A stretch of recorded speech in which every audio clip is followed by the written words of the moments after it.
So, how many of you guys at home have a cat or a dog? So that's more than half of you guys. So I've had two dogs in my life. The first one I adopted, and the second one was injured as a puppy, so we bought him from the breeder. So according to AVMA's U.S. pet ownership statistic, there are 43 million households in America that have dogs. On the flip side, there are 36 million households in America that own cats. According to the article, Animals Abused and Abandoned, there are 70,000 puppies and kittens born each day. That is way more than the households in America can carry and care for, so this leads to overpopulation. Each year, there are 6.5 million companion animals surrendered to animal shelters in the United States, according to Companion Animal Overpopulation by PETA. Today, I will be explaining to you why it is so important to adopt from your local animal shelters rather than buy from your local breeders. You're not only helping saving a life, but you're also helping the never-ending problem of overpopulation within the animal community. Like I said, there are 6.5 million animals surrendered to animal shelters each year, according to American Society for the Prevention of Animals and Cruelty of Animals. Of these 6.5, 3.3 million of them are dogs, and 3.2 million of them are cats. Eventually, 3.2 million of these animals are adopted, but unfortunately, 1.5 million of them are put down. 1.5 dogs and cats. While this number has actually come down in the recent years, 1.5 million is still not a high number. That's 670,000 dogs and 860,000 cats. This is why adopting from animal shelters is so important. So why do people hesitate to adopt from animal shelters? One of the most common misconceptions is that animals that are left in animal shelters are not as good as animals from breeders, according to breeders or rescuers. However, this is simply not true.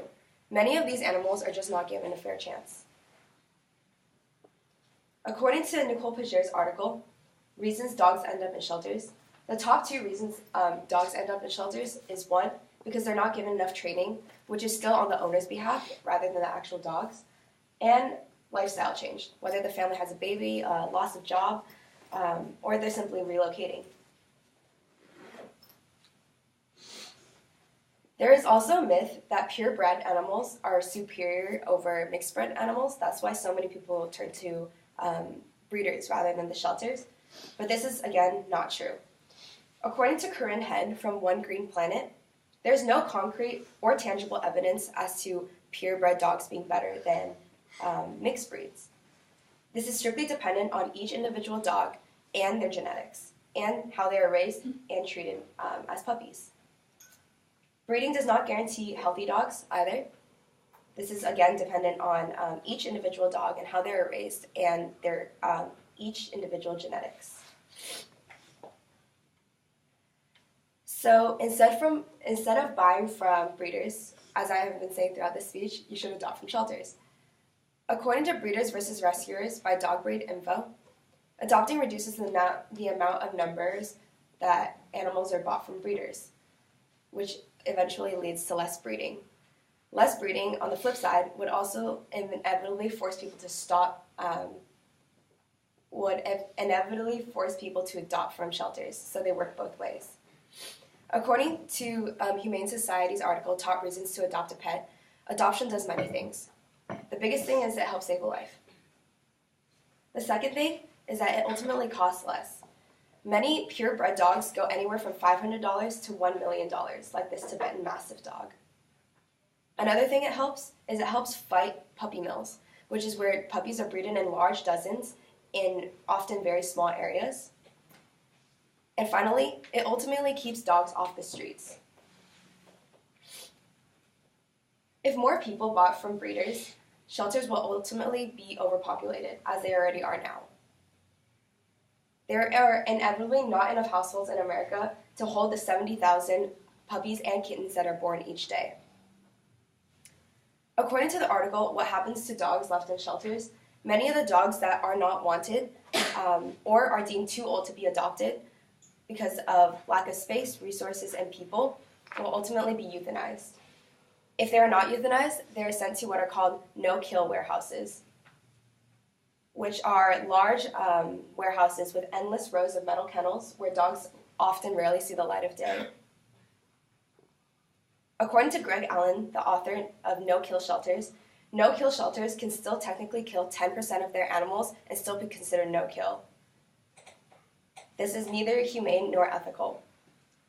Many of these animals that are left in these cages for weeks, months, or maybe even years before they're even adopted or finally decided to be put down.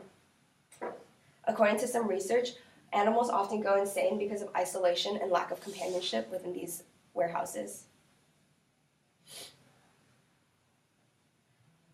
Animal overpopulation within the dog and cat community is a very real problem currently. That's why adopting from shelters is so important. However, in the case that you cannot adopt an animal, there are still many things you can do. For example, you can donate money or food to your local animal shelter because anything helps these animals. In conclusion, when you decide to get a pet in your future, which many of you might, I suggest you go immediately to your local animal shelter and look at all the wonderful pets that they have to offer there. You'll undoubtedly meet one that you'll fall in love with, and you'll ultimately be helping them save a life. Thank you.